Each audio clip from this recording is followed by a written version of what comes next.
Oaks, a house in the country which I rented for the summer.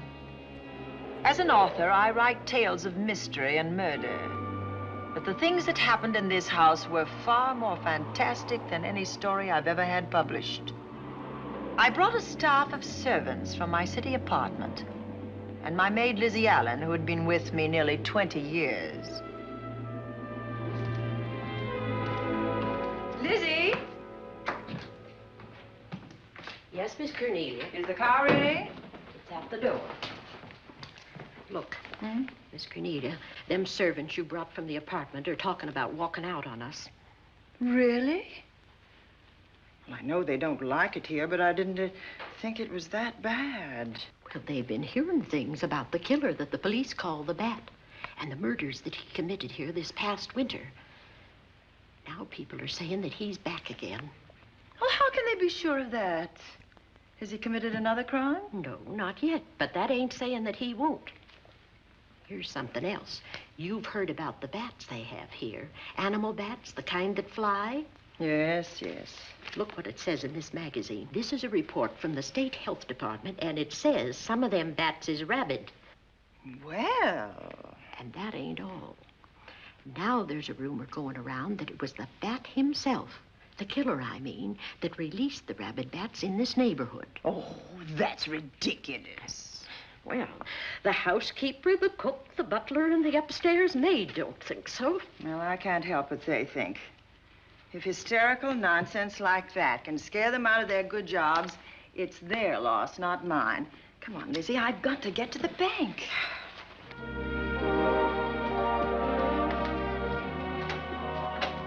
Drive directly to Zenith Bank, Warner. I'm afraid we'll have to hurry. It's near closing time. I'll get you there, Miss Van Gorder.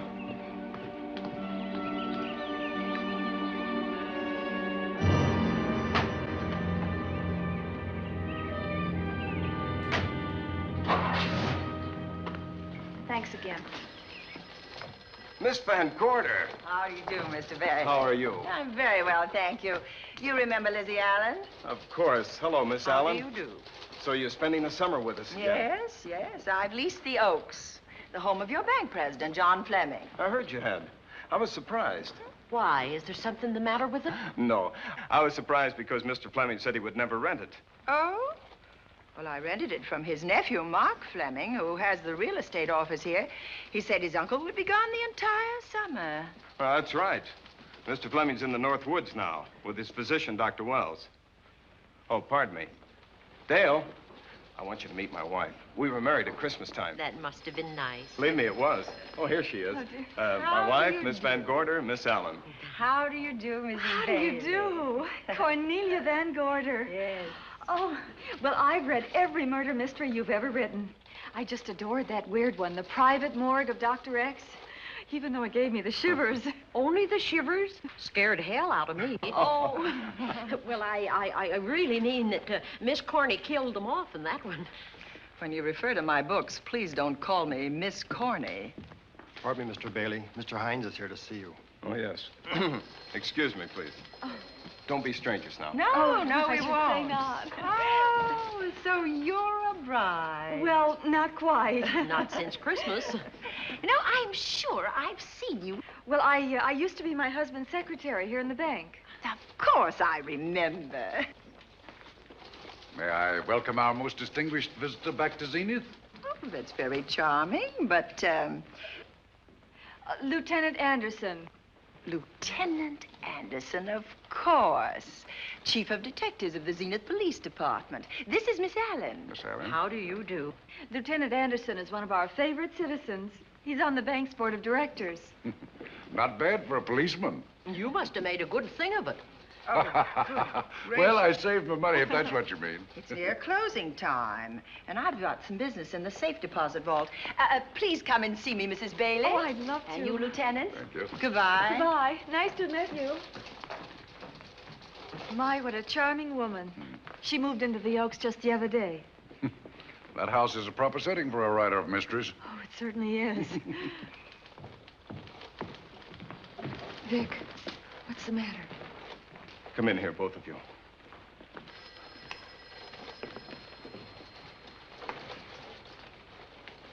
Andy, we're in trouble. Wendell Hines came in to pick up $350,000 worth of bonds that we were holding as collateral for a loan. They were kept in our special vault.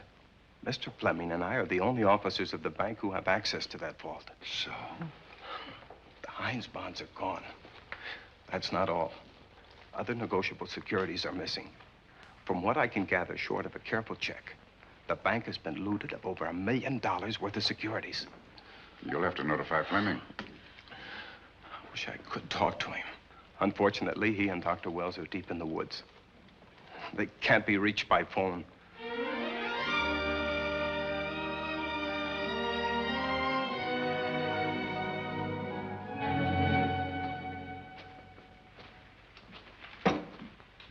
What is it?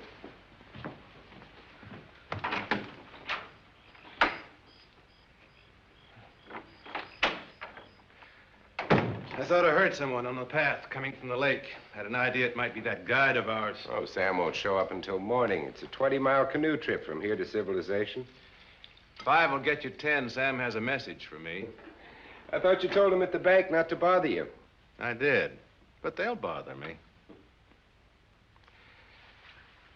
Doctor, Yes, John. what would you do for $500,000? Anything short of murder. Why not murder? Too messy. Too great a risk? For $500,000? Yes. I pinched $1 million from the bank. Well, I'm not kidding. I embezzled it. Not that I think you wouldn't do it if you thought you could get away with it. I got away with it. I'm not talking about currency.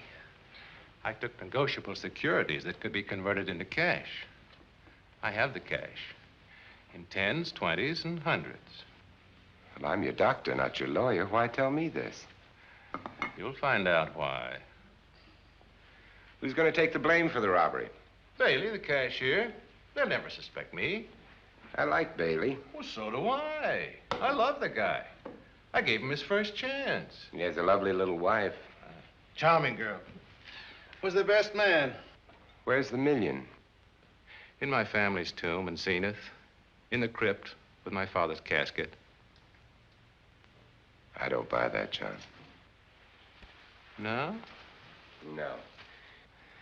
You forget that I had you in charge when you were a very sick man. When you raved in delirium. And I heard you talk about a hidden room. Now, where else could you put a hidden room except in that mansion you built? That white elephant you call the Oaks. Look, everyone knows I have a bad heart. Now, who would doubt it if you wired the bank directors that my heart had failed? That I had fallen from a great height here in the woods, and that I was badly smashed up. You could ship the body back for burial and instruct them not to open the casket due to the condition of its contents. Well, you realize, of course, that we'd have to have a body to put in that casket, which means that we'd have to deal with an undertaker at this end. Of course. Well, where do we get a body?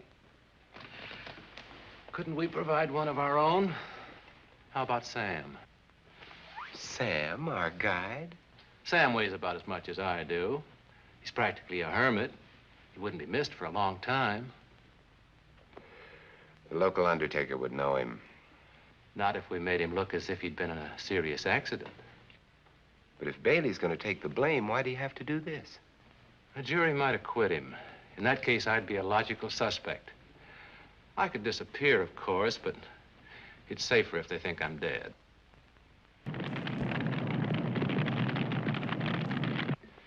What if I don't go for this deal? In that case, it would be too bad. You mean you'd kill me? What else could I do? Now that I've told you about the $1 million, I'd say you were shot in a hunting accident. Now, look, Doctor, if you can find another body instead of Sam's, it's all right with me. There's $500,000 in it for you. I'll do my best. I smell smoke. So do I. What's that noise?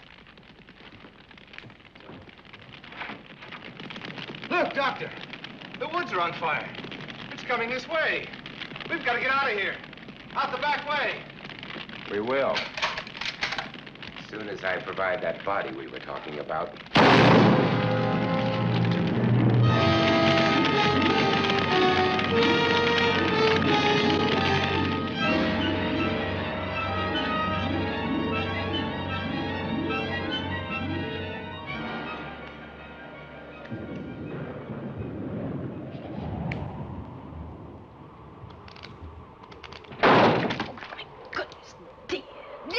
Is that you? Yes, Miss Cornelia. There's a storm coming up, and it's gonna be a snorter. The wind nearly blew the door off its hinges. Well, that noise blew my game higher than a kite. I think I've lost some of the cars. Oh, I'll get them for you. Oh, I see you found the paper. Drat that paper boy, scooting by on his bicycle, just chucked it into a clump of bushes and let it go at that. For land's sake, Mr. Vic Bailey's been arrested. Oh? Right then. Victor Bailey, vice president and cashier of the Zenith Bank, was arraigned before United States Commissioner Alvin Fielding, charged with the embezzlement of over $1 million. I can't believe Vic Bailey had anything to do with that robbery. Oh, well, I see our landlord is home again. Landlord? Mr. Fleming. Dr. Malcolm Wells is back in town with the body of John Fleming, president of the Zenith Bank, who was killed in a forest fire. Mr. Fleming will be laid to rest in his family's tomb on Friday. And I hope he stays there. Well, why shouldn't he? Well, this is his house. And ever since he died, some funny things have happened here. For instance? The housekeeper, the cook, and the butler said that they heard strange noises at night. And the upstairs maid swore that she met a man without a face coming up the back stairs. Oh, so that's why they quit and left me to run this place without a staff. They didn't tell you, Miss Corney, but the truth is they was scared to stay. But you're still here, Lizzie. Haven't you seen anything? No. No, and even if I had, I ain't afraid of ghosts. They're afraid of me. Honest, Miss Corney, a spiritualist told me once that ghosts was allergic to me. But this Bat feller they keep talking about in the paper, I guess he'd be different. No, I don't think you'd have the same effect on him. Oh, dear. What are they trying to do? Drive people away from this part of the country? Why, what does it say about the bat? Specialty seems to be killing women. My goodness, 2 of them in one night. All his victims died the same way, like their throats had been ripped open with steel claws. That's a charming little caper. I'll have to try it sometime. In a book.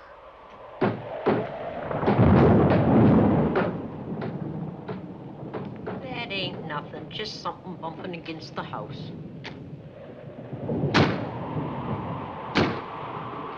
That's just the wind banging a door. Pay no attention to it. Listen to this.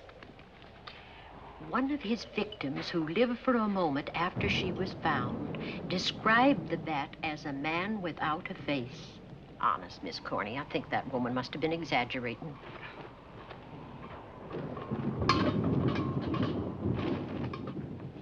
That's just that heavy tapestry at the top of the stairs. I know. I've heard it before on a windy night.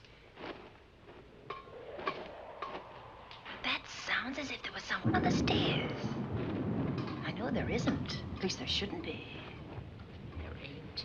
Them's just the noises you hear in any old house on a windy night.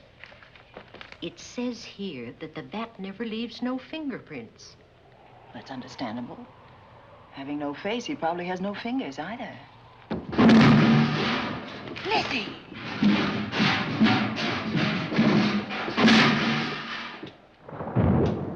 And that, I suppose, is the cat dropping its dentures.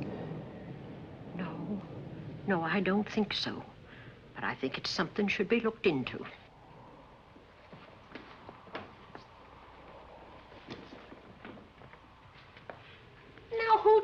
him down here. The wind, I hope. There must be a window open up there. No, Lizzie. Let him lay. Let him sleep it off. I hope the power lines don't go down, put the lights out. Now, we'll check the windows in the living room and draw the curtains, and then we'll go to bed. Yes, ma'am.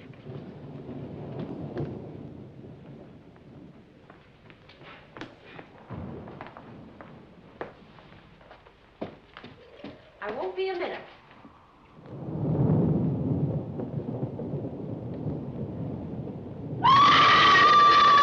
Gordy! Oh! What's that? Oh, when I went to get the tape, I turned the latch off. I forgot to turn it on again. He's out there. He was coming in. He might have got you. Oh, but he didn't, and he's still out there, thanks to you. Now, you hurry now, and we'll call the police. No, I won't leave you, Miss Coney. Are you okay? Yes, ma'am, I'm okay. Okay.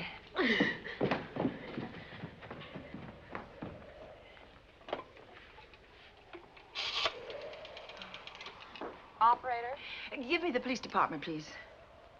Zenith Police Department. This is Cornelia Van Gorder. I'm living at the Oaks. We know about that, Miss Van Gorder. Just a moment ago, a man tried to force his way into this house. You're not alone there, are you? What about your servants? Well, I have none except my chauffeur, and he's away. He won't be back until the morning. Now, there's only 2 of us here tonight, and we're going to lock ourselves in my room. Now, if any of your men see anything, will you have them call me? I'll send officers over there right away. Well, thank you very much. Come on, Lizzie. We're going to sleep in my room.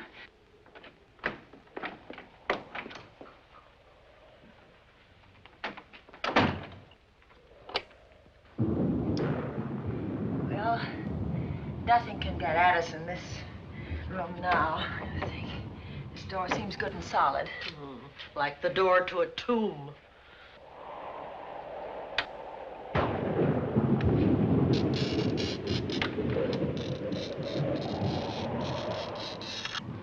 I think that couch will be comfortable. There's some extra bedding, you know, in Yes, the ma'am. closet. Let's see now.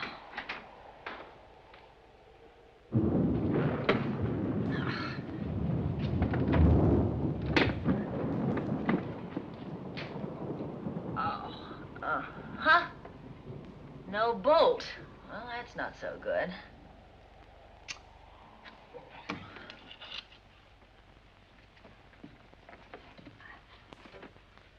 Oh, what's that for? That, my good woman, is a booby trap. If anybody tries to open this transom, this will be knocked off, and we'll hear it fall.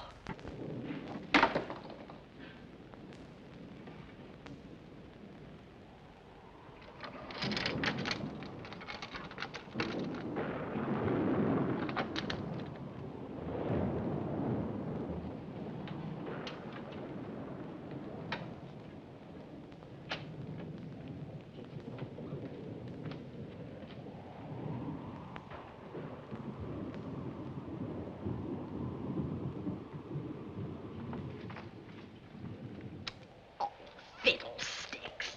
I forgot my night things, my robe, my gown, and my slippers. I'll go get 'em now. Now, wait a minute, Lizzie. I'll go with you. Now, don't you bother, Miss Cornelia. My room's just down the hall. Lizzie, I told you to wait. It's all right. I'll only be a second. Get in here. Get in here.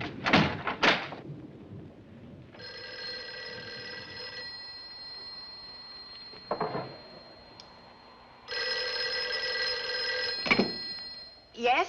Miss Van Gorder? Yes? Zenith Police Department.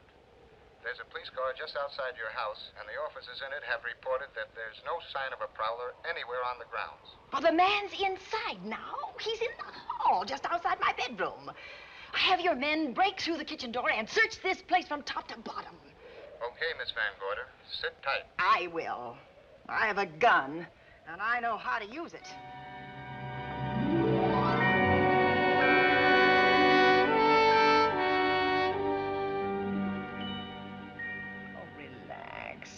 relax, Lizzie. The police did a good job. They couldn't find anybody in here. But we both saw him, Miss Cornelia. All right, so he got away. But there are men on guard outside, so just try and get some rest. There's nothing can get at us here.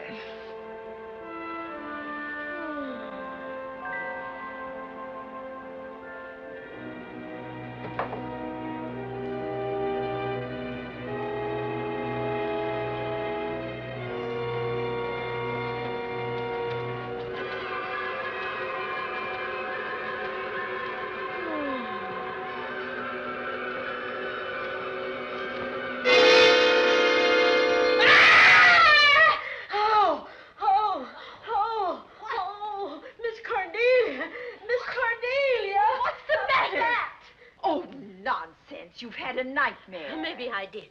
But there was a bat in it, and it bit me.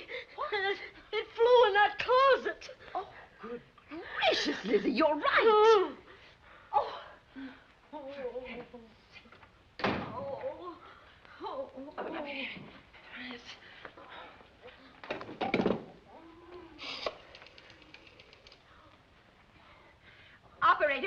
Operator, will you get me Dr. Malcolm Wells' office, please?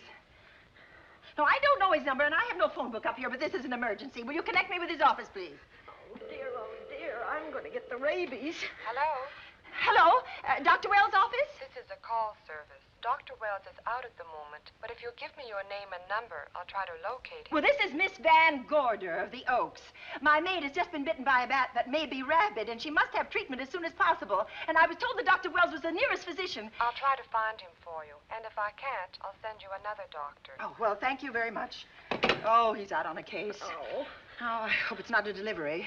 A baby, I mean. They can be terribly complicated.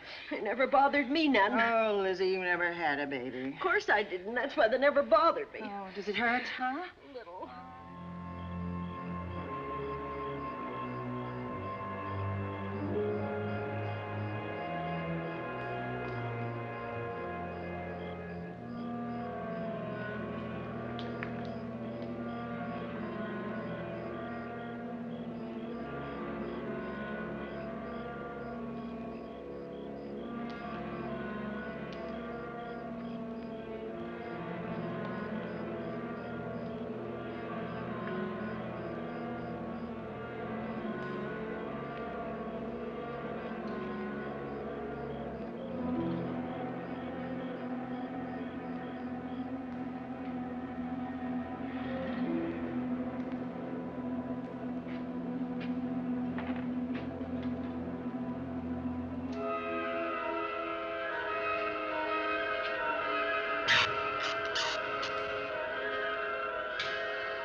Dr. Wells? Are you there, Dr. Wells? Are you there, Dr. Wells? This is the operator. Your call service is on the wire. It's an emergency. This is Dr. Wells. This is your call service, Doctor. Oh, hello. I was just doing an experiment. I left the receiver off. That's what I thought, but I kept trying. Miss Van Gorder at the Oaks called and said that her maid had been bitten by a bat, and she's afraid it might be rabid. What? Oh, all right. Tell her I'll be right over there.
Who's there?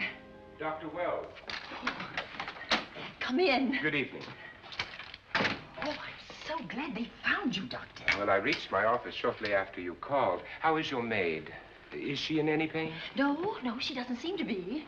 Did the bat get away? No, I believe it's still in my bedroom. Oh, good. I'll want to examine it. There you go, Miss Allen. Now you feel better? Doctor, have I got the rabies? Well, I can tell you better after I've examined the bat's brain under a microscope. That thing's got a brain? Oh, you'd be surprised. Where is it? I think the little darling is in that closet. Oh. You know, it's a pity you leased this house, Miss Van Gorder. Why a pity? Well, my dear lady, I don't want to alarm you, but... Oh, well, after tonight, nothing can alarm me. Yes, I understand. It must have been terrifying. So many unexplainable things have happened here. There's something about the place. Your servants must have sensed it when they walked out on you. An apprehension of disaster. Well, let's see. Aha! Yes. There he is. All right, now. Take it easy. Nobody's going to hurt you. Quiet now. Quiet.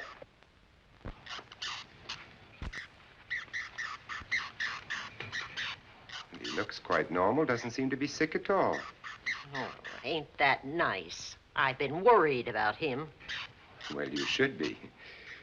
From his appearance, I'd say that he doesn't have any infection.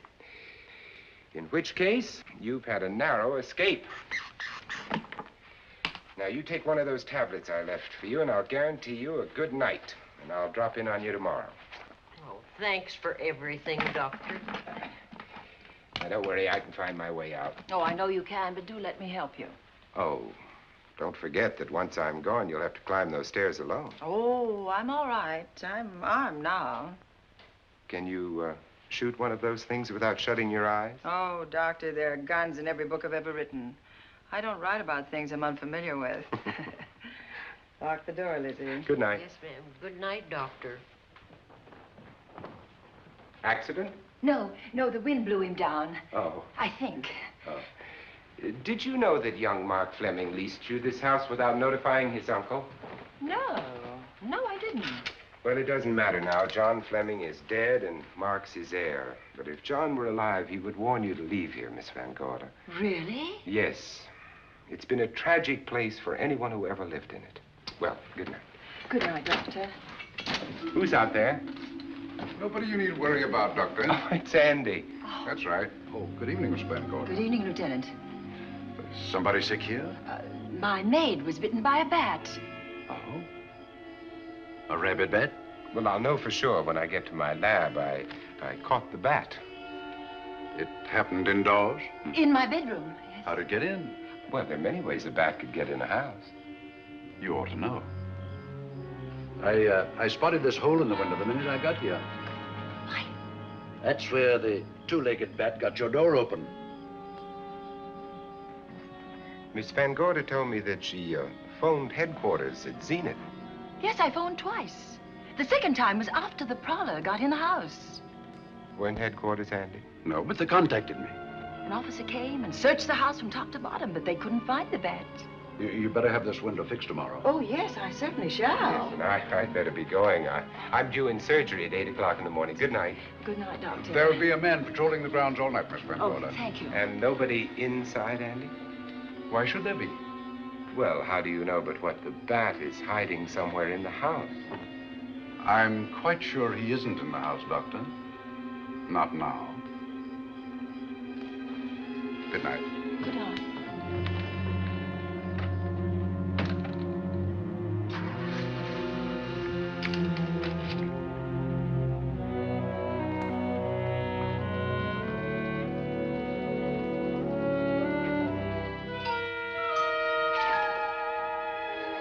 Hi, Andy. Hello, Mark. Well, congratulations. Real estate business must be picking up. New office, new furniture. New deal. How do you like it? Looks expensive. Are you squandering your inheritance? Oh, I haven't got it yet. Well, the paper says John Fleming left his entire fortune to you. Funny thing about that entire fortune is that we can't find it. No kidding. Oh, all All Uncle John had in his bank account was a couple of $100. And his safe deposit box was empty. If we don't find that missing million, mine will be empty, too. How come? Well, all my savings were invested in Zenith Bank stock. The examiners won't certify the bank as solvent until those stolen securities are found. So the stockholders have voted an assessment that will wipe some of us out. It's a since those securities have been converted into cash. And if I can't find that cash, I'm sunk. Well, where are you going to look for it, Andy? Here in Zenith. Your uncle wouldn't take $1 million on a hunting trip, would he? You suspect Uncle John? Why, Andy, he founded the Zenith Bank. That'd be like robbing the family tomb. You think he wouldn't? Well, besides, Vic Bailey's fingerprints are all over the vault. Now, they didn't find any of Uncle John's fingerprints. Because he wiped them off. Can the defense prove that? They'll try to. Judy Hollander, Bailey's secretary, is a defense witness. And they believe her testimony will have a powerful effect on the jury. Oh, well, she has a powerful effect on me. Judy's a doll. Here's the book you mentioned, Judy. It's your newest one. Yes, it's just been published. You can have that copy if you wish. Oh, it's a first edition and you've signed it. Yes, of course. Thank you so much. May I serve tea now, Miss Van Gorder? Yes, please do, Warner. Thank you. Well, I see you've engaged new servants. Yes, of course. Well, how did you persuade them to live in this house? Well, Jane Patterson, my new housekeeper, knows this house better than you do, Doctor. Oh? She worked for John Fleming. And Warner was my chauffeur. Chauffeur turned butler? It's incredible. He can play any part at a moment's notice.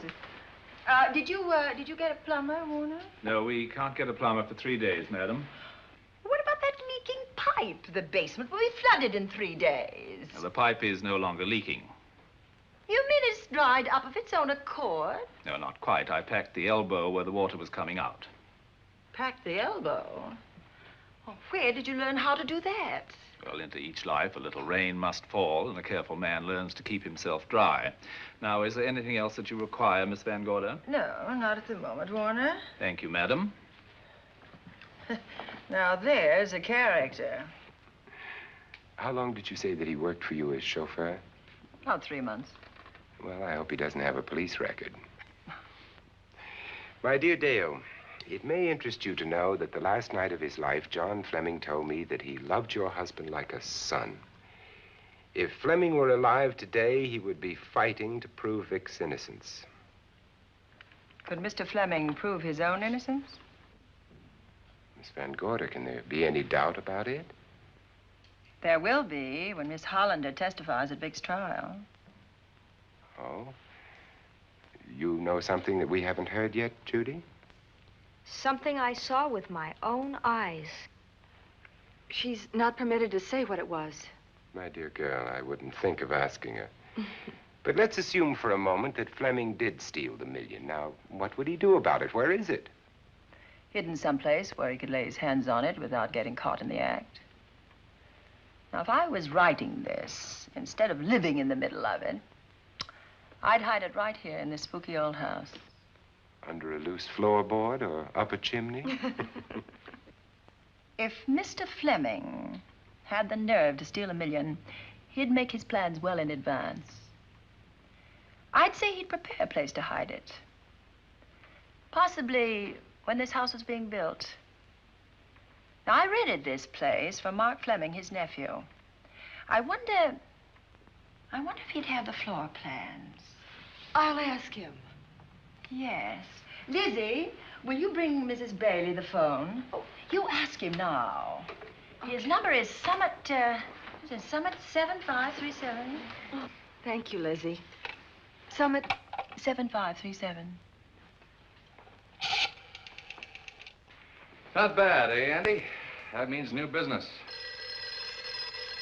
Now, you see, somebody wants to buy a house. Mark Fleming speaking. Oh, hello, Dale. Well, hang on a minute, honey, while I see if I have him. It's Dale Bailey, all excited. Miss Van Gorder wants to know if I have the floor plans of the Oaks. Now, what would she want with the floor plans?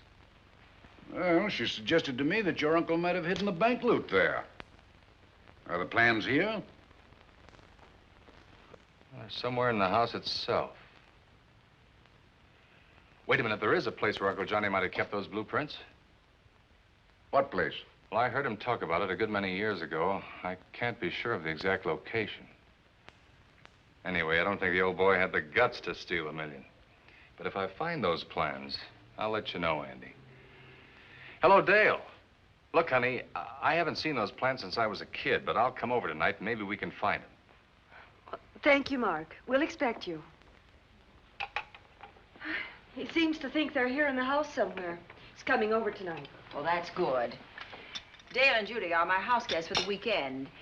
Would you like to have dinner with us tonight? Oh, no, thank you. I couldn't. I still have a few calls to make. You know, if Judy's testimony is going to clear Vic Bailey and implicate John Fleming, others may get the idea that there's buried treasure in this house. Don't even mention your testimony until you're actually on the stand. Oh, I won't. That's a smart girl, Judy, and a very lovely girl. Well, good afternoon, ladies. Goodbye, Doctor. Dr. Wells. Come on, girls, let's go.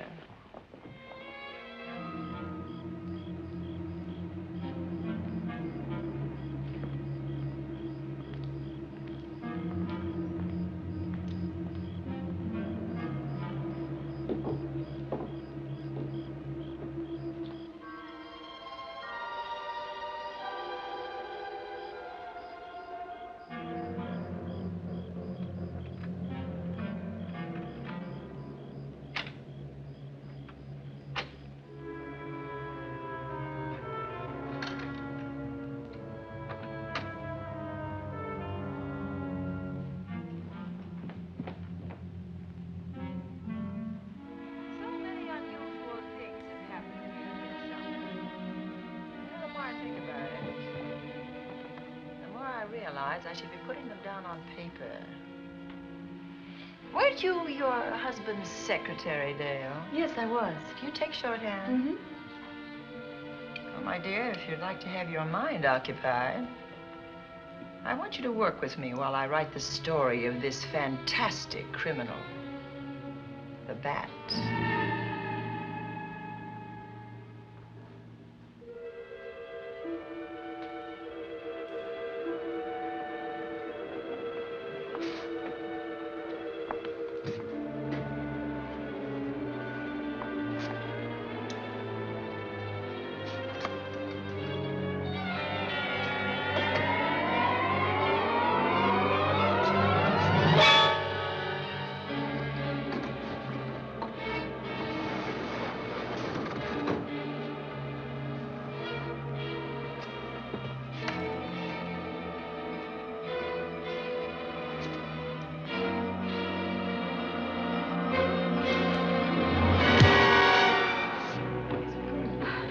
Wonderful dinner.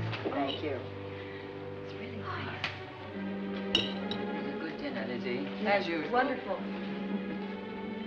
Oh, what a lovely piece of silver.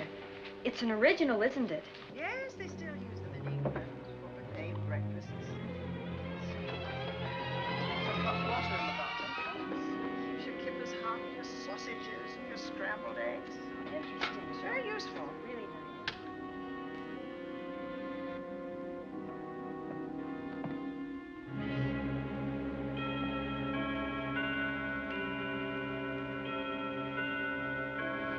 That clock hasn't struck the hour in the last 10 years, if I'm to believe what Mark Fleming told me. Why is it angled away from the wall like that? I don't know. Somebody must have moved it. Lizzie, very likely when she was dusting. Wait a minute. Did you know there's a door in this paneling? No, I didn't. Oh, my gracious, so there is. Maybe it opens to a secret passage. Oh, certainly to a secret something. Is it right? Who knows, girls? We'll be about to stumble on that missing million. Oh, this is... Panel. There's a panel. There must be some gimmick to it. There always is. Yes, it moves. It moves. It moves. Oh.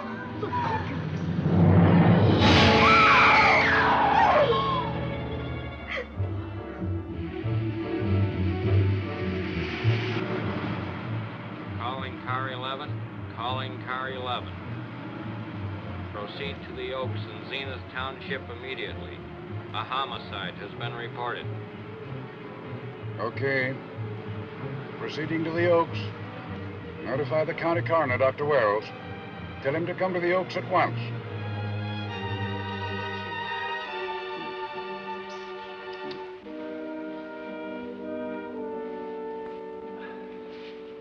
Horrible. As if his throat had been torn by some creature with fangs or claws. That's his sign. We found it on the others he killed. I'd hoped those reports that he was up to his old tricks again were pure imagination, but apparently they're based on fact. He's come back. Back to the scene of his kills. Yes, that's who I mean. That's who did this. The bat. Who found Mark? We all did. And it's Dale and Judy and I. Lizzie was in the dining room. This is my new housekeeper, Jane Patterson. You know, she worked for John Fleming. I know her. Where were you, Mrs. Patterson? In the kitchen, cleaning up. I cooked the dinner tonight. Did you know that the secret closet was here? No. It was behind the grandfather's clock. Well, it was I who found it, really. Noticed the clock had been moved and the door wasn't quite closed.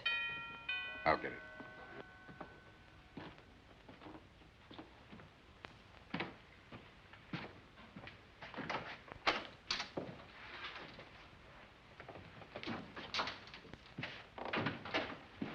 Who is it?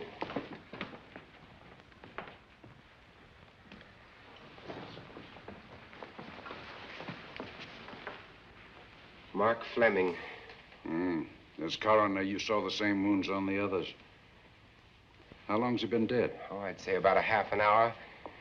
You believe it was the bat? That's a bat's trademark. Perhaps he's still in the house. That's possible. Why should he be? Because he's looking for something, and like you, he believes it's here. And he's a persistent killer. I would advise you to get out of this house as quickly as possible, notwithstanding our expert police protection. Have you called the morgue? They're on their way here. Oh, good. I want to examine the body before they get here. May we take it into another room? Yes, to the sunroom in the back. Thank you. Give me a hand. Excuse me.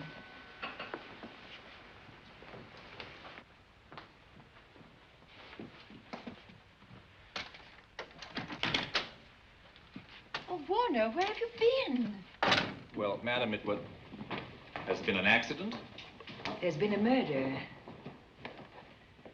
Mark Fleming, the young man from whom I leased this place, was killed here tonight.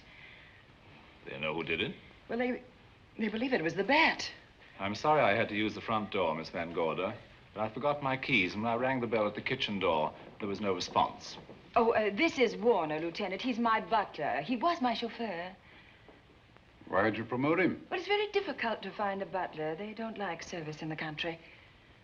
Have you been a butler before? I've served in many capacities, sir, but this was my night off, and I forgot my keys. I heard that part. What time did you leave the house tonight? Oh, about 6:30. I had dinner at Wiley's Roadhouse. Can you prove where you spent the rest of the evening? I can try. Try hard. And don't leave the house. I'll get to you later. Very good, sir. I shall be in my room, Miss Van Gorder, if you need me. Yes, Warner. Surely you don't think he's... Warren and I've met before. I can't recall where or when, but I will.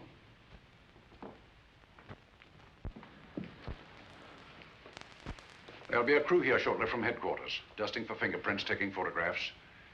But in the meantime, Mrs. Patterson, you aren't leaving the house tonight, are you? No, Lieutenant. Don't. I'll talk to you in the morning. Good night. Good night, sir. Good night, Miss Van Gorder. Dale, I was with Mark Fleming this afternoon when you talked to him about the floor plans of this house. I heard him tell you he was coming here tonight. Dale called him at my request. She told me he was coming. Who else should I tell you that? Judy, Lizzie. And that nice Dr. Wells. Dr. Wells. There are a few killers who kill for the fun of it. The bat very likely is a mental case, and I'm convinced that his crimes are motivated by his mania for personal gain. There's $1 million at large, and he's going to keep on hunting for it until he lays his hands on it. Now, these young ladies are staying here tonight? Yes, they're my house guests. Well, when my crew arrives, we'll be busy for a while, so I'd suggest that we go to our rooms? That's a very good idea. Come on, girls. What about a police guard for this house tonight, Lieutenant? You've got one. I'm going to cover this place tonight from the attic to the basement. If the vet makes another call, I'll have a little surprise for him. Who is he? Have you any idea?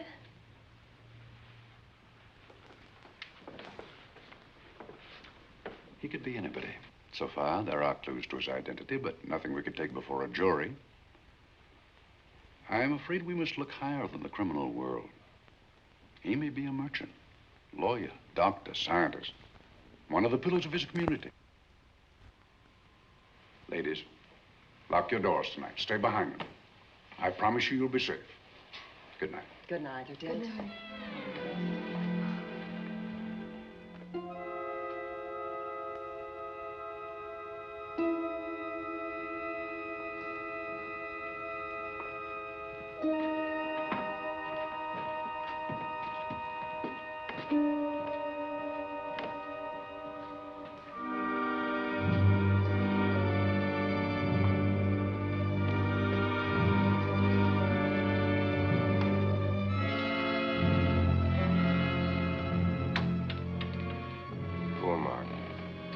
It's a pity. So young. Well, Doctor, do you agree it was the bat? In my report, I shall say the death was caused by the same technique used in the other killings. A paralyzing blow to the throat, followed by severe lacerations of the jugular, resulting in excessive hemorrhage. In a layman's language, he didn't know what hit him. Oh, he knew. But he didn't have time to think about it.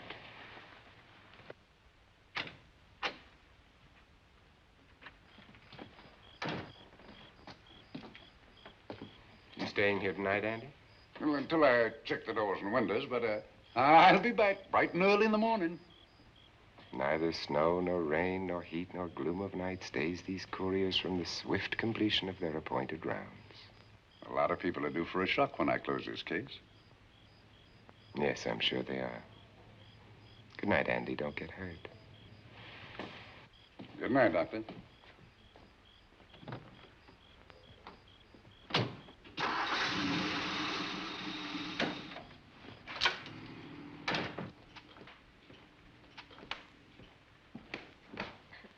You know, I think we'd better let you get some sleep. Oh, well, Lizzie and I share this room for mutual protection. You know, one night, a storm blew the wires down, put the lights out, and I went out the next day and bought a half a dozen of these things. You better take one with you, Dale. Oh, thank you. We'll go across the hall now. Are you sure there's nothing else you need? Oh, no. Quite sure. We'll be all right. Well, if anything bothers you, you just sing out, and 2 strong women will come to your rescue. Oh, nothing will bother us. Not with Andy on the job. No. Well, good night. Good night, Miss Van Gordon. See you in the Don't worry, everything will be all right. We won't. Good night. Good night.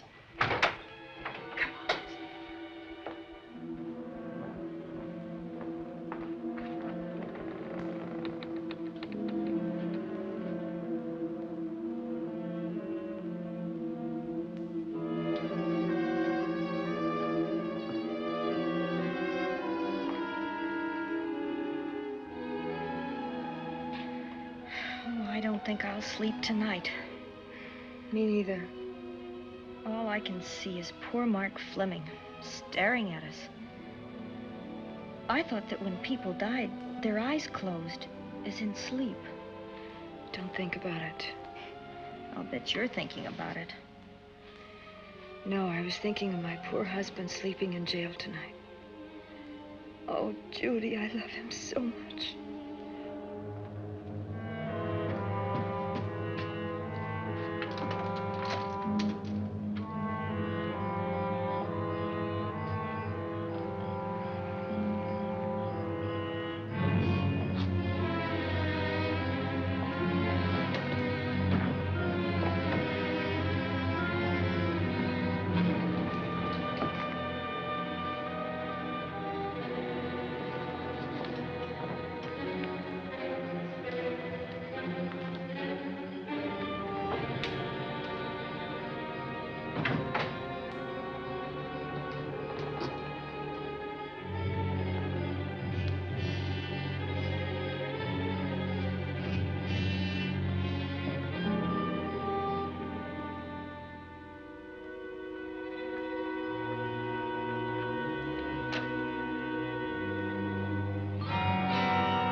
What's that noise?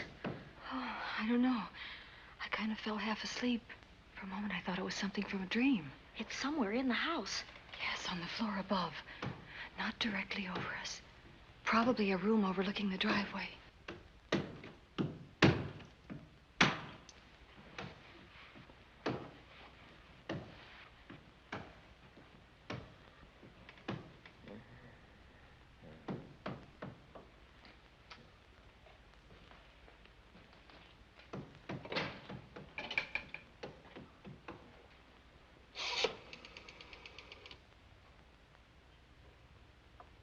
Should we call Miss Van Gorder? She'll hear it. How can she help but hear it? Oh, besides, we don't want her to think we're a couple of hysterical women. Well, I'm about to become one. Oh, I dear. had it for one night. Dale, you're not going out in that hall. I want to know what's happening up there. But Lieutenant Anderson said if we stayed behind our locked doors, we'd be safe. Vic isn't safe locked up in that jail. Suppose that stolen money is in this house. Mark Fleming seemed to think it was. Maybe that's what somebody's looking for. For heaven's sake, don't you hear that awful noise up there? Now, Lizzie, you've just got to stay awake. The house phone and the outside phone wires have been cut, and we can't get help. Where's that policeman? Oh, I don't know. Something must have happened to him. Now, go on, get on your robe. Oh, Dale, please don't go up there. I've got to. Think what it could mean to Vic. Now, you stay here. Oh, no. If you go, I go.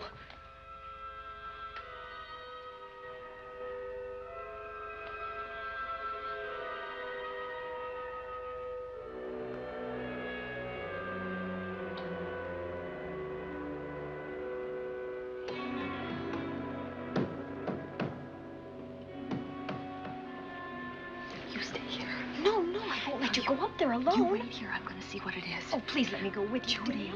will you warn me if anyone comes? I'll only be a moment. Now, wait.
Give her to me. I'll look after her. With her. Poor baby.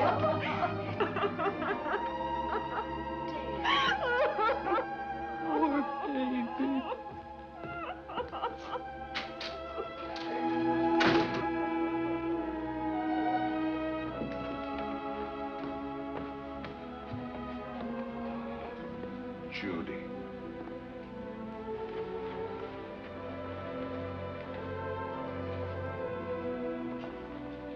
The bat. Yes, the bat. He caught her at the head of the stairs. We saw him rushing down the stairs as we came out of the room. I hurled that after him. I hit him, I believe. I'm going to cover this place from attic to basement, you said. Well, what were you covering when that poor child was murdered? Where were you? I saw a man outside in the grounds. I went out there and hunted him. I heard him in among the trees, and so I followed the sound of him as far as the brook down near the back road. And then I lost him. I'd rather give my own life than have this happen to Judy. But I told you to stay in your rooms and lock your doors and stay there. What was she doing at the head of those stairs? That was my fault. They heard a strange noise, heavy pounding in one of the rooms on the 3rd floor. We all heard it. I wanted to see what it was. Judy, wish she wouldn't let me go out by myself. I made her stay on the balcony. What about your new butler? Oh, well, he's in his room, I suppose. Oh, Mrs. Patterson. Oh, yes. Did you know what happened here? No, sir, but I heard the screams. I went to call Warner. We have rooms on the same floor, but he wasn't in his room. His bed hasn't been slept in. If Mrs. Patterson heard the screams, Warner could certainly hear them. You're quite right, sir. I heard them. Oh, you did? And where were you? Outside in the grounds. Miss Holland has been murdered. No. Oh, so you're surprised. Shocked. Well, I've seen better performances.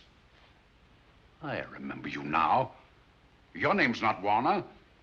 I've got a circular in my office with your picture on it. The Chicago police not so long ago were hunting for you in connection with the robbery. You're right again, sir. And they found me and they tried me and I proved my innocence and I was acquitted. That could have been a lucky break. Where were you when this child was killed? I told you before, sir. Outside. What were you doing there? I was following you. I saw you leaving the house, and it seemed that you were hunting someone. I thought you might need some help. Oh, yes, sir. I followed your flashlight down through the trees. Then it disappeared. And then suddenly, as I was staring out into the darkness, I was struck by something on the back of the head. The next thing I knew, I was lying on the ground. I realized I'd been knocked out. I wish you had been knocked out. But then we'd have found you with your mask still on your face. You were hit here in this house with this poker as you were rushing down those stairs after that child was killed. Oh, no, sir. You can't pin this on me. I'm not the bat. I've never killed. I couldn't kill.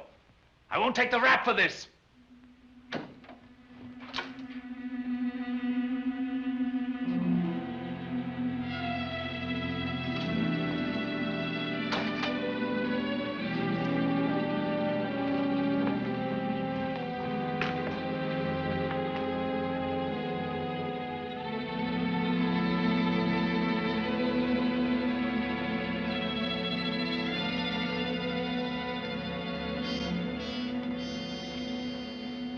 Well, Doctor, we have another case for the county coroner. You see, the bat came back. Why did you come back, Doctor? Well, I had an accident about a mile down the road. The right rear wheel of my car came off and I plunged into the ditch. This was the nearest house, so I came here to call for help. I thought I'd find you around, Andy. Physician, heal thyself. You must have been hit by something on the back of your head. I told you I had an accident. So you did, Doctor. So you did. I could be wrong. But maybe I'm not. We shall see. All right, dear, let's start a new chapter. For days, the murders held the headlines. Lieutenant Anderson grilled us and ransacked the house from top to bottom. Warner was not placed under arrest, but his every move was watched. At night, except for a detective on guard in the house, the police and the reporters left us alone. And on one of those nights, without telling Lizzie or anyone else, I pursued a secret investigation of my own.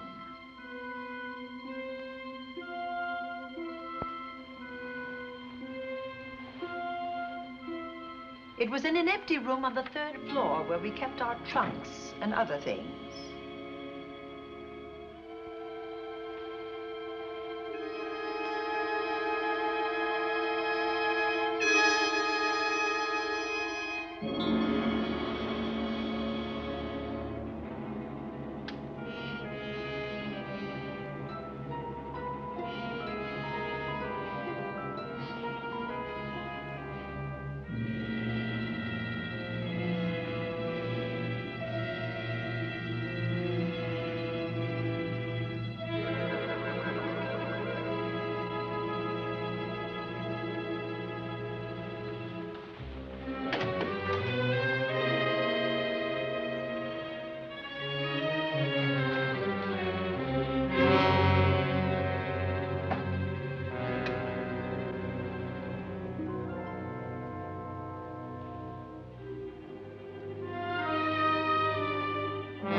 Put him up, Pat.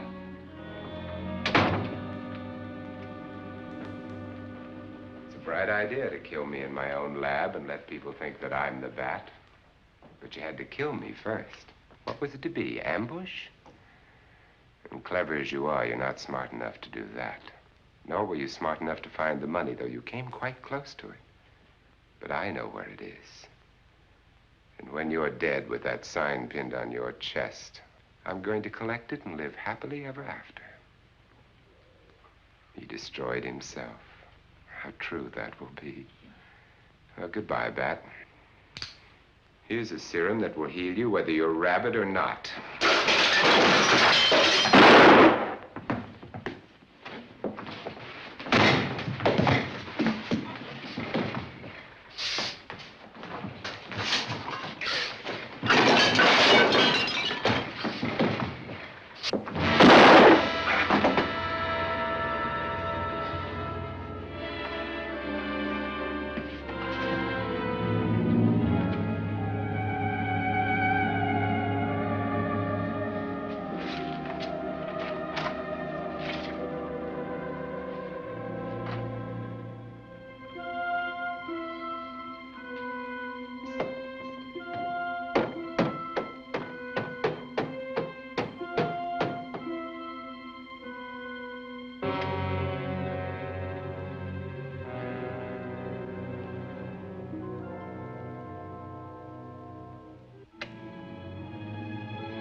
Something's wrong. Something's wrong.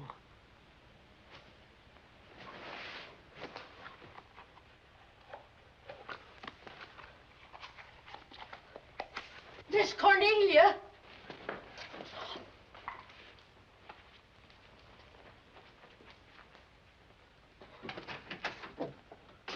Miss Cornelia.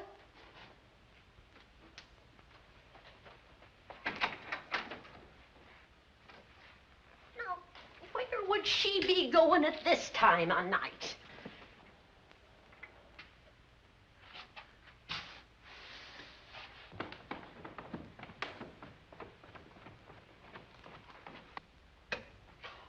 Well, land's sake.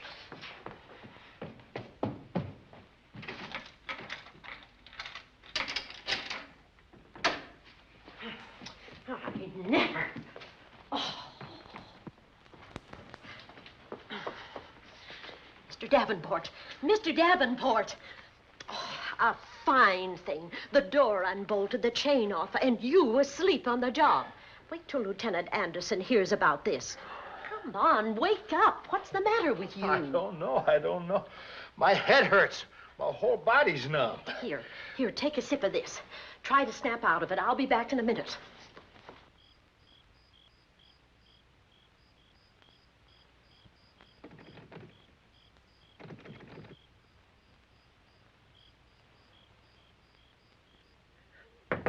Hurry, will you? It's Lizzie. I'm terribly worried. I can't find Miss Cornelia anywhere, and something's happened to the policeman. I don't know what. Get Warner. Bring him to the drawing room. Tell him we need him.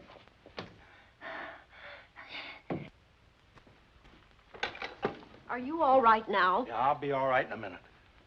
I remember now. I took a drink of wine from that decanter there. Miss Van Gorder told me to help myself. She wouldn't put nothing in it? Well, somebody did. Somebody who knew I was on duty here. Then it was somebody that got Miss Van Gorder. I can't find her anywhere. Upstairs, downstairs, or in the basement. I told the housekeeper to get Warner. Lieutenant Anderson will want to know about this. Hello. Yeah, this is Davenport at the Oaks. We've got trouble here. Well, for one thing, I was drugged. Yeah. But I must have been knocked out because the maid tells me Miss Van Gorder's missing. Well, you better call Anderson and let him know. He's not at home. Well, where is he? Out on a case? What case? Dr. Wells. What else did they tell you about it?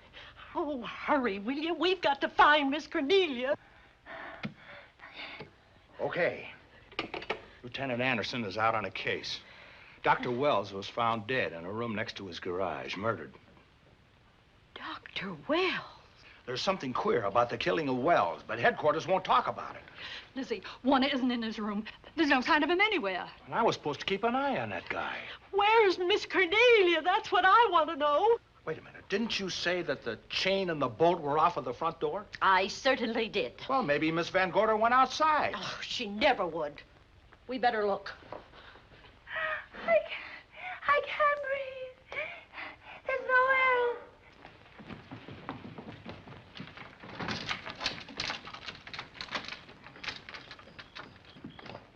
Miss Cornelia. Oh, Miss Van Miss Gorder. Cornelia. Miss Cornelia. Miss Van Gorder. Look. There's a light in that room on the 3rd floor. Were you up there tonight? Well, of course I was, but I turned the lights out before I came downstairs. And Miss Cornelia might have turned them on again. That's where we're going to look first. Come on.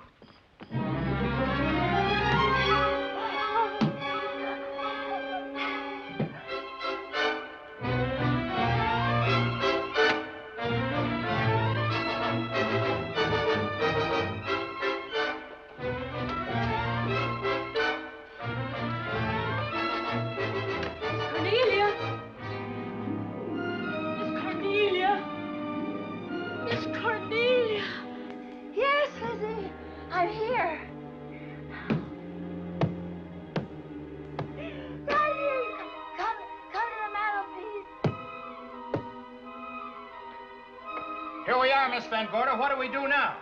Over the mantel, there are 5 panels. Strike it with your hand.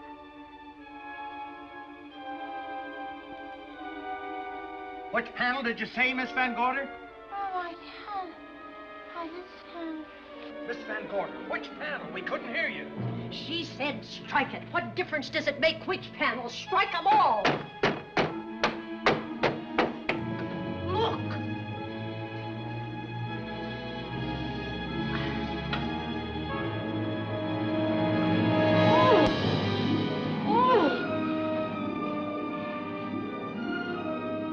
Oh, it's all right now. It's all right, dear. Lizzie's here.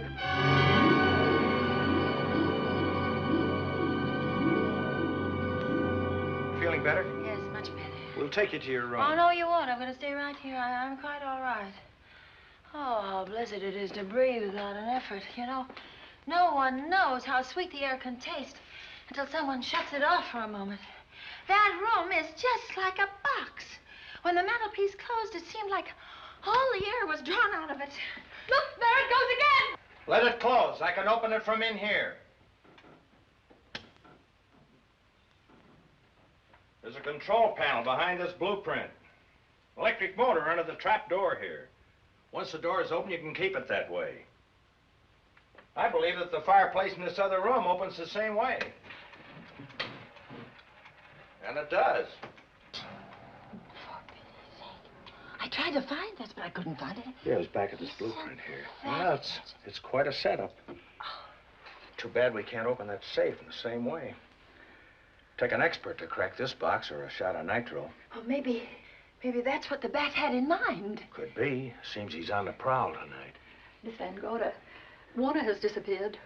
And Dr. Wells has been murdered. Dr. Wells? Lieutenant Anderson's on that case right now. Well, does he know what happened here tonight? They got word to him. He'll be here any minute.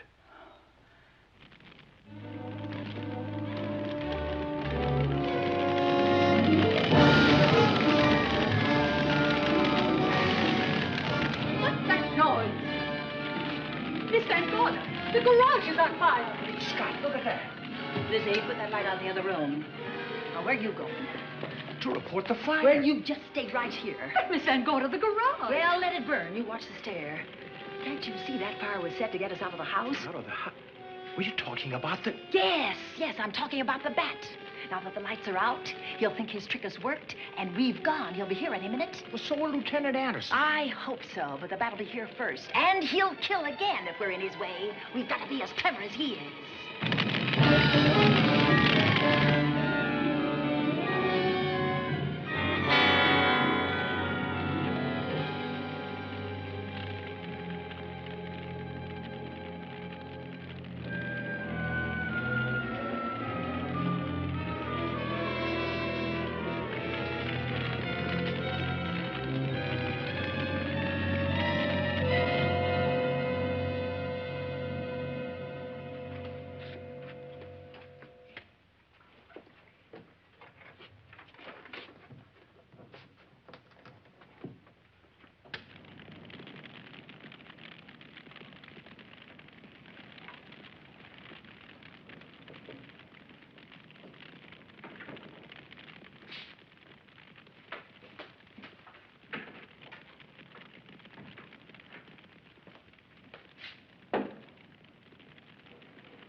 But you'll be safer downstairs. I'll take care of you. Well, the others can go, but I'm going to stay right here.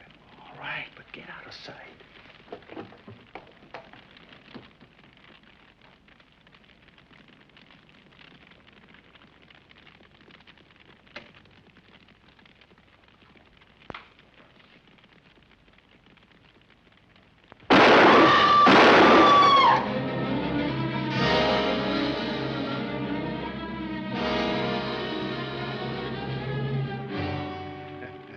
Let's face it, ladies, and get it over with. Others have seen my face before they died, but I'll have to deny you that pleasure. This would make a good scene for your book, Miss Van Gorder, but I'm afraid you'll never write it.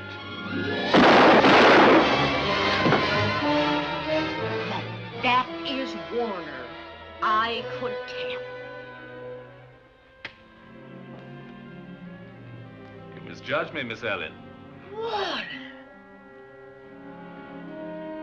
I don't like being a murder suspect, Miss Van Gorder. I was headed for a plane, but halfway to the airport, I changed my mind and came back.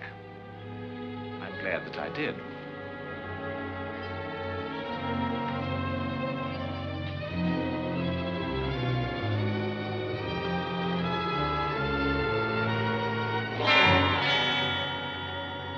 Why, it's Lieutenant Anderson.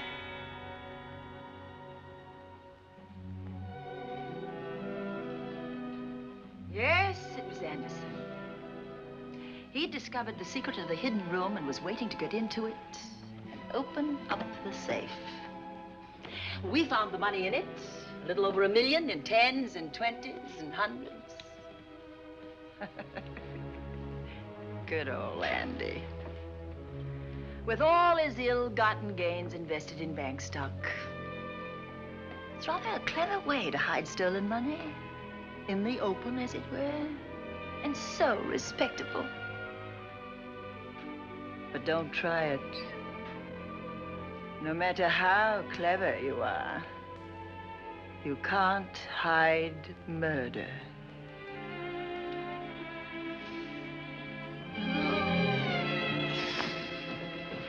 Well, that's it, Dale. That's the end.